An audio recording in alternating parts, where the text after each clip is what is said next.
we got a new segment of True or False this week, and we're going to get right into it with the NBA playoffs. First things first, James Harden and CP3's legacy took a hit with the loss to the Warriors. I think it was 6 games, correct? Six games in the series, and they're done. True. CP3 and James Harden's legacies took a great hit. CP3, it took a hit, but ultimately, I think he underachieved enough throughout his career to where it wasn't as big of a hit as James Harden. With James Harden, you're talking about somebody that could have launched himself with the title this year. He could have launched himself in the conversation for being better than Dwayne Wade. Even though I wouldn't have believed it, I wouldn't have agreed to it, but his statistics are ultimately going to pass D Wade's. And if he would have won a title, he would have spearheaded a championship. He would have won a title while spearheading a championship, and D Wade only spearheaded one of his championships. So I think he could have put himself in legendary talk, like true legendary talks, and he just failed to do that. And with that, it takes an ultimate hit. Yeah, no, it's true. More so for Harden, like you said, than Ms. Paul. I never really considered Chris Paul's legacy to be as big, just because of who he had when he went to the Clippers, and how he Clippers failed as a unit, for sure. But I think he could have done more with that team, for sure. But yeah, James Harden really took a major hit, and I couldn't stand watching him play in that series anymore. I mean, I understand your strategy. I understand that you're looking for contact with the threes to make it a 4-point play, because you need every point you can possibly get against the Warriors, even without Kevin Durant, for sure. But just quit doing that. It's annoying. I mean, it's just annoying. You're an MVP caliber player, but you're trying to manipulate the rules, manipulate the game in general, just to get a cheap 4th point, and most of the time you missed them in that particular game, in Game 6, the game that mattered the most, without Kevin Durant on the court at all, and you can't make 3 of those? I mean, that's a huge hit to his legacy. And not that James Harden isn't a really good player, because he's very talented, and when he's not looking for contact, he's making shots and doing those step backs that are extremely impressive, and I don't think anyone in the league can really duplicate that well. But when you're looking for contact that hard, and when you're stretching and trying everything you can do and trying to stretch the rules, the whole Rockets team did that the whole series, and it was super annoying to watch. But if you're trying to do that, that's going to hurt your legacy big time, just because it looks like you're that desperate to beat a team that's clearly 50 times better than yours, which, I mean, they're better than anybody.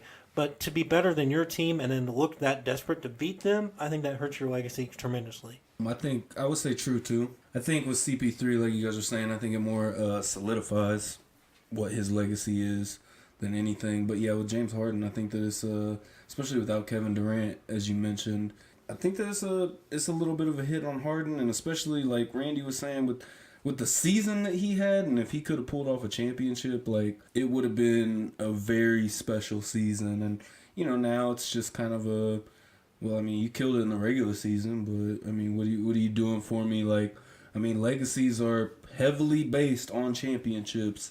I think almost no matter the sport besides baseball, really. I mean, yeah. But anywhere else, I mean, basketball-wise, football-wise, you know, you're looking at how many rings you got, you know. You haven't won a ring, are you really a Hall of Famer? You know, type of thing. I mean, obviously, I mean, I don't know for sure about Harden at this point. I mean, is he seen as probably going to be a future Hall of Famer? Oh, yeah, he'll be first ballot. He'll be first ballot Hall of Famer. So, at the same time, but, you know, you can be a Hall of Famer, but are you... You know, there's another, you know, bubble to break into. But he's not Jordan, he's not Kobe, and he's not D Wade. As of right now, he's just not. And I think he fucked himself out of an MVP trophy. Mm-hmm. I think that's Giannis. That's as good as Giannis is right now. Yeah, he lost his MVP trophy for sure, but I mean... Especially with what the Bucks did with the Celtics. Right, and I mean, Giannis basically made the point for himself to be MVP in this playoff series. Exactly. So, I mean, Giannis played himself into it if he didn't have it, and Harden easily played himself out to it. But I think, you know, looking into this playoff thing now, I think Harden would have had to play his best just to keep up with Giannis in the MVP race at that point. Because, I mean, if the Bucks don't have Giannis, the Bucks aren't anything, really. I don't think they are.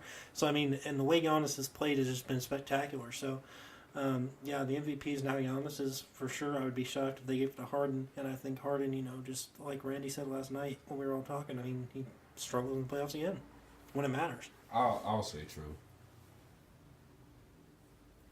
So we got a unanimous true across the board. All right. So moving on to the next one, we got a little bit of a boxing. The Bareknuckle Boxing should be outlawed. I don't know if everyone's seen the Artem Lobo versus Jason Knight. Okay. Yeah, after seeing the pictures and whatnot and what these men did to each other in that ring, not to mention, was it that same card that they pulled but they said they were going to take some of somebody's purse? Yeah, they said they were going to take 50% of somebody's 50%, purse. yeah. But They didn't. They didn't. Right. But it was just all a gimmick, Right. And, I don't know. That's kind of... I think, especially in America, like, we do not like shit like that because we want... that plays into more of, like, pro wrestling type things. Exactly. And we want pro wrestling as far away from our MMA as we can. Yeah, from real fighting. Exactly. So, I think that... I'm going to go ahead and say false on this. I don't think that it should necessarily be outlawed, but at the same time, like... I don't know. After seeing what those two men, like the damage that they took in that fight, I mean... They took years off each other's lives. But... Like, for sure. I mean, if you saw those pictures, they were gruesome. Mm-hmm. Like, I'm pretty sure Instagram at one point, like, flagged one of them as graphic content that I had to click OK to see. Yeah. So... I mean, I'm going to say true. And just simply because, I mean, bare knuckle fights are for, like, fights at school. Yeah. I mean, you don't get two trained boxers to take the gloves off and hit each other as hard as they can in the face professionally. I mean, what is wrong with you? Why are you paying these men to do that to each other? And you're basically watching... Yeah. And look at the guys that are in there. Yeah. Almost all of the guys that... Chris Lieben, Artem Lobov, Jason Knight, like guys like that. Careers. One are at the end of their careers. I mean, Lieben's been retired for years, but I mean, the consensus I think with most of these guys are the guys that they just want to fight. They don't give a fuck what happens to them. They just want to go out there and they want to fight. Like a Diego Sanchez would be perfect for this, bare knuckle. Well, that's great. Go pick a bar fight some night. I mean, just don't. But then they can get in trouble legally that well, way. They can do it. But the debate on this is, it shouldn't be sanctioned anyway. No. So it should. It should, as long as there's apt medical staff on hand and when these are consenting adults. Because, like you said, go pick a bar fight. At that point, it's not regulated. Somebody could die. Motherfuckers might die. You can die from this. Yeah, but guess what? They signed up to die. 2 guys signed up to die for this. Didn't nobody sign to die up in a bar fight? Yeah. You get what I'm saying? So this makes more sense to me. I definitely think it should be outlawed. I can go with true, just because it's barbaric, primitive. I think it's something that you do at the beginning of time when you cannot make boxing gloves or UFC gloves. I think that's something that you do, or you're just on the schoolyard, like EDJ said, and you're fighting and stuff like that. But to just have a career of bare knuckle fighting when we know the effects of CTE and different head traumas and things of that nature, it's stupid. It's very stupid to have a bare knuckle league. I mean, all of these fighting leagues are dangerous, obviously, but to bare knuckle, bruh, you bare knuckles, dog. I think though with the CTE thing, I don't think that factors too much because either way, boxing wise or MMA wise, you're still gonna take that same damage, and I think this is more of a like. It just makes you look worse aesthetically. Yeah. That's the only difference. That is literally the because only honestly, is that factually based or what? Not necessarily. No, I mean, I'm just saying. In theory, it would seem like okay, you have less ounces of gloves protecting your hands. It's bare knuckles. I would think the impacts would be harder. But also, if that knocks you out, like CTE is not built from being knocked out. It's built from repetitive hitting. That's repetitive hitting. No. I totally agree with you. But like like at the end of the day, like MMA is a much safer sport than boxing. It is just so much safer when you think about head trauma wise, because in boxing, you know, It's more repetitive. right, to the head. compared to, you know, say you get dropped in an MMA fight, you get hit 2 more times, this fight's over. In boxing, you could get dropped and you have 10 seconds to get up. You may have just gotten knocked the fuck out, but now you're boxing for 6 more rounds, and you know may Tyson take. Fury. That man was out cold Exactly. for 8 seconds. Somehow woke up within those last 2 and got up. Yeah. He shouldn't have been able to continue, to be completely honest. But what makes it so much worse that they're bare knuckle boxing? That's what I want to know. The graphicness of it, and we saw it with the Jason Knight and Artem Lobo fight. And when it comes to that, I think it, like I said, I don't think it should necessarily be outlawed, because, like Ray was saying, it's 2 consenting adults that, you know, if they want to go in there and bare knuckle fight, I mean, fuck it, let them go in there and bare knuckle fight, because that's what they signed up for. I mean, we let motherfuckers go out and smash each other on Sundays every week, you know. Not the same thing. Not the same thing. What's the difference? You're still taking head trauma. You're taking head trauma, but there's a difference between bare knuckles. I think at the end of the day, it's just the graphicness of it. I think that's it's. all it is. And I get that maybe for you guys, but I'm saying for me, it's not. I'm saying to me, is a difference with bare knuckles, dog. Like, I think that's. And I agree with you, and that's definitely, you know, very, just the look of it. You know, there's no gloves. That's going to seem very barbaric. I mean, that was like the UFC was promoted off that shit in the beginning. Say, like, do you know like how it's done? Like, just like not even trying to crack jokes or nothing, or like be condescending. Like, it's not just straight up knuckles. Like, they're wrapping their hands, and there's slight padding, like very slight padding, right there just on the knuckles to pad them, just to protect the hands. Other than that, it's literally no different from boxing to me. So essentially, it's still virtually little padding. Little padding, minimal padding, Like maybe like a half ounce. Like when you get your hands wrapped to be put in a boxing glove, that's where it is. You've got gauze padding you. Yeah. That's what you've got. Yeah, that's why I said like a half ounce. If that. Yeah. That's murder, man. How? I mean, I think you break noses easier that way. I think you break eye sockets easier that way. I mean, it's more impact. I think it's more gonna be more broken hands than more broken bones and that's all you're gonna see. And then think about that too, is just, I mean, how hard are you really gonna, you know, unless you know you got a clean shot, how hard are you gonna hit that man? If you know I'm gonna break my hand on the top of his head and fuck me up for the rest of the fight, rather than it's kind of a give and take, I think, because I'm kind of on both sides of it. After seeing the Lobov and Knight fight, it's tough to see that shit, but at the same time, I don't know. So me and Ray got 50-50. Yeah, half and half. Mm-hmm. All right, so moving on to the NFL draft for the rest of this segment. First things first, pick number 6. Daniel Jones. Eric's broken. Hey, you have spread. Randy, you have fucking spread. Daniel Jones is the worst pick in the 2019 NFL draft. Is he the 2019 or ever? Oh shit! Damn. Well, that's yet to be seen. That is at yet this to be point, seen. I would say that's a little disrespectful, but Jamarcus Russell. Yeah. it's still Jamarcus Russell. Yeah, but you're talking about you're talking about a guy that's like the 4th best quarterback on every single person's list.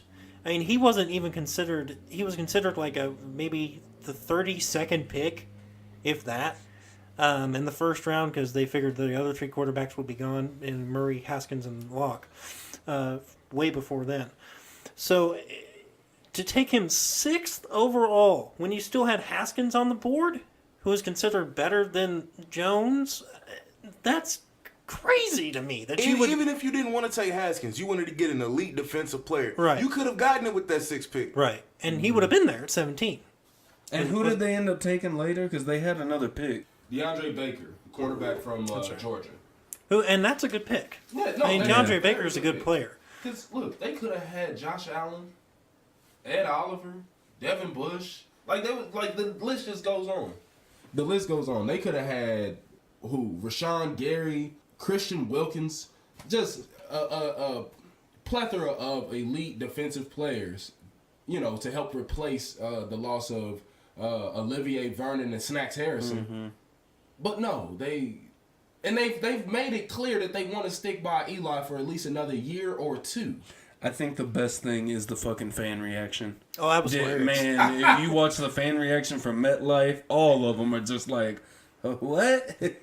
What? I mean, it would have made more sense for them to just draft a wide receiver at that point. It would have made more sense to just trade down. And Why that too. not just trade out? If you know Daniel Jones is going to be there later, no one's looking at him, just trade down. You could have got so much more value, and then you still have that same pick that they got Baker with. Why not just trade down?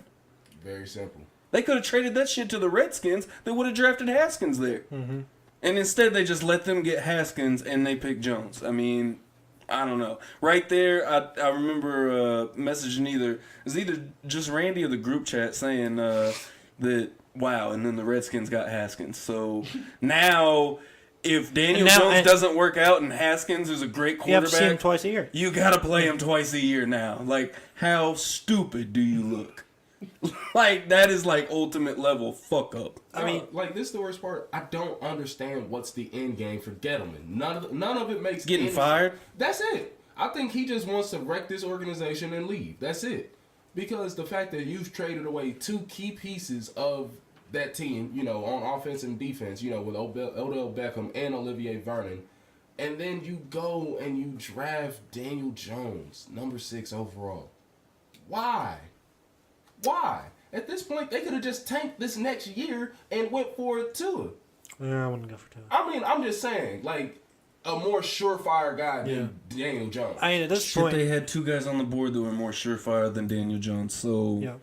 I mean, at this point, if I'm the Giants, I have a 2-year plan of taking for Trevor Lawrence. And at this point, I mean, Trevor Lawrence is probably one of the best college prospects coming out of college since Andrew Luck. I mean, Trevor Lawrence is that good. So, I mean, I think we're going to see some teams that are terrible this year, and we're going to see a lot of teams be horrendous next year for sure because they're going to want that guy. So I don't know, yeah, but that's probably the worst pick of the draft. It's probably the worst pick I've ever seen. Yeah, so we've all got a unanimous hard true. Yeah. Okay, so all of these true or falses are all quarterback based right now, and the next one is Drew Lock is the final solution in Denver. This is who they have their final move to complete their plan of coming up second to the Chiefs in the AFC West. False. I don't think. From what I gather from little highlights I watched and things I've heard from Mizzou fans, Drew Lock is an exceptional quarterback. I just don't think he's going to be the answer at the NFL level. I think he'll be probably a good quality backup. True. That's disrespectful. Note that you said from little that you've watched of Drew Lock. Little. I mean, he's just got a lot of talent. He's second all time SEC in passing yards. So everything you've got in a mold of just a strictly quarterback. I've said this multiple times. Strictly quarterback mold, Drew Lock was the best quarterback. Now, if we're talking about best athlete and quarterback, no, he wasn't. But best overall quarterback in general, I would say it was to him. I think he has the luxury of sitting for a year or two. Joe Flacco probably isn't the best to learn from, but arm-wise, probably. But outside of that, I really consider Joe Flacco rather a good learning tree like Patrick Mahomes had with Alex Smith. That's probably the best situation for Patrick Mahomes ever be and ever. So for that case, I think Drew Lock can be a middle of the pack starting quarterback. Is he either final solution? No, but is he a solution for the next 5 to 6 years, maybe 7 or 8? Yeah. I mean, I agree with that. I think that he can come in and be relatively decent, and like you said, having that time to sit behind Flacco, I think benefits majority of quarterbacks when they can come in the league and sit behind at least a year or two.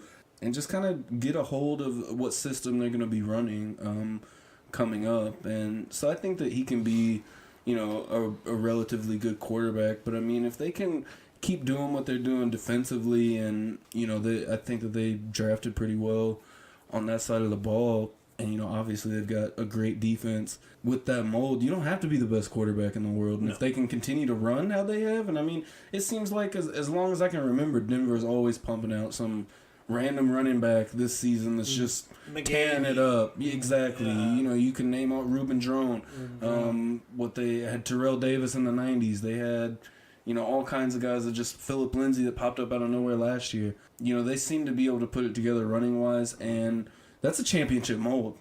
If you can run the football and have a defense that can stop the ball, I mean, you can, because, I mean, they for damn sure didn't win a Super Bowl with Peyton Manning.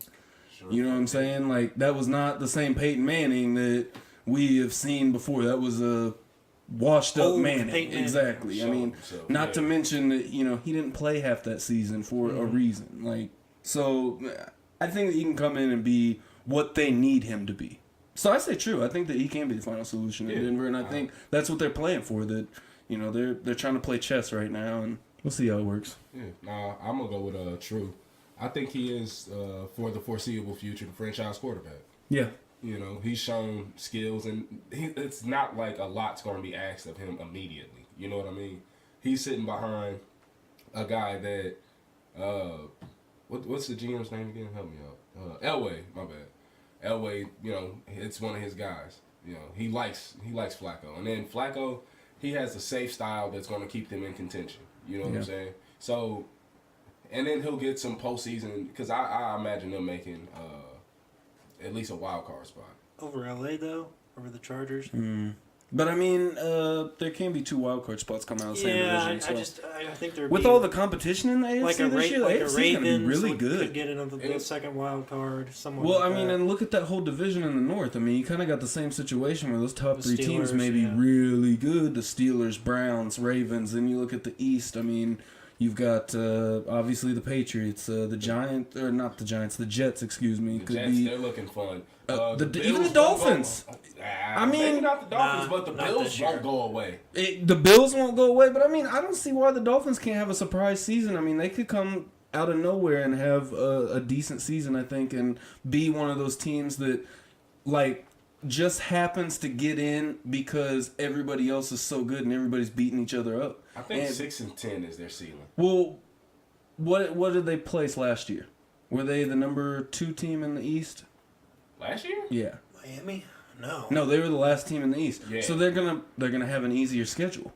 That's true. So well, to be fair, the Chiefs have like one of the easiest schedules in football, and they went to the AFC Championship game. Yeah. I think it's like 29th, which is crazy. The Chiefs have this year? 29th. I mean, that's great for us. Exactly. I'll take it right now, especially everything going on. Yeah. We'll take an easy schedule, but so I don't know. There's just a lot of competition in the AFC, and then the South. You've got the Texans. You've got the Jaguars should go at least 10-6, very least. I don't have a lot of trust in the Texans. Really? I just really? don't. Because I have a lot less trust in the Jags than I do the Texans. Well, no, Really? yeah. No. Really? Yeah, offensively. Foles. Yeah. Foles outside of Philly is ass. This trash. I feel like what Doug Maroney is going to do is going to be conducive to success for him. Because he's not going to ask him to pass the ball much. He's going to literally ask him to dump it off and hand off the ball. That is it. That's true. I mean, and which with an elite defense, they should go 10-6 minimum. Okay, I feel you on that because it's the same thing like we're talking about Denver. That's the mold: defense and a running game, and your quarterback ain't got to do much. So, I think on this one, what me and you got true, right? True. Yeah, 3 trues. trues. 3 trues, 1 false. Yeah, lone false. All right, and for our last bit of true or false, we have Kyler Murray will be the best quarterback of the 2019 NFL Draft. I'll say false. I don't think he'll be the worst quarterback in the draft. I mean, that's Daniel Jones. Or Will Gear. I don't know. Or Ryan Finley. I don't know. One of those guys. But overall, or Jared Stidham from the Patriots. Hey, he's just okay. Shots fired. He was okay at Auburn. He wasn't great. But no, I can't see him being the best. I think he'll be towards the top. I think he'll be top 3. But to call him the best, I don't know. I can't call any of these guys the best. I don't think any of them are strictly way better than the other. I think they all have different skill sets, for sure. But who do you think is in the best situation then? The best situation? None of them, really. But, I mean, if you want just starting situation, probably Askins, but that's a stretch. but Stidham, I guess, because he's sitting behind Tom Brady, and it's really the best situation you could ever have. So I would say false just on that premise, but I don't think he'll be a bad quarterback. Well, he'll be okay. I'm gonna actually go with true, but it comes with conditions. I think he's gonna be the best quarterback of the 2019 draft this next season. I think ultimately his mobility will save him in pressure situations where his line can't hold through. But I ultimately think Haskins will end up being the best quarterback of this draft. I just with the eye test, and I know that's very subjective, but I just see him being the best quarterback in the draft. I don't really think it's too close. I just think he has next level touch on his secondary, his passes in the secondary.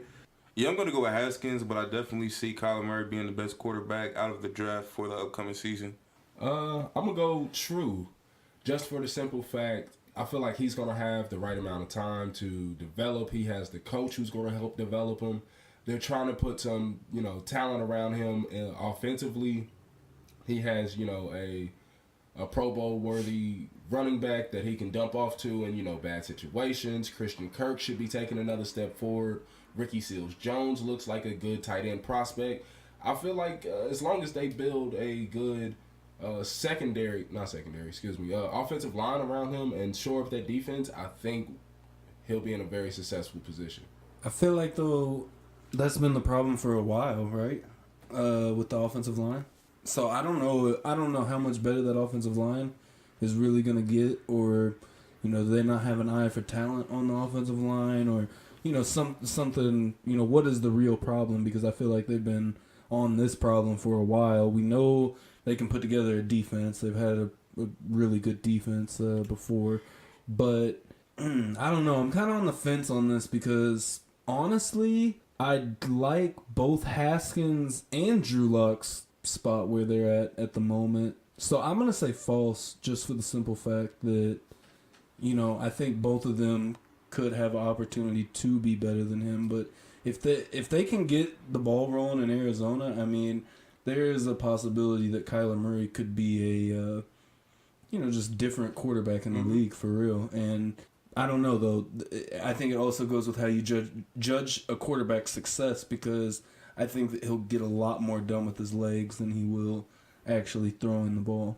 The worst part is that I actually wanted to pick Haskins. It's just his offensive situation is garbage. It is a wasteland up there. They wasted a first-round pick on Josh Doxson. Jamison Crowder is gone. Jordan Reed isn't the tight end that everybody thought he would be. Vernon Davis is old, a geriatric at this point. Right. There's nothing there besides a good run game. And to just reduce him to a dink and dunk quarterback is an insult to Dwayne Haskins' skills. Yeah. Yeah, I mean, I feel that.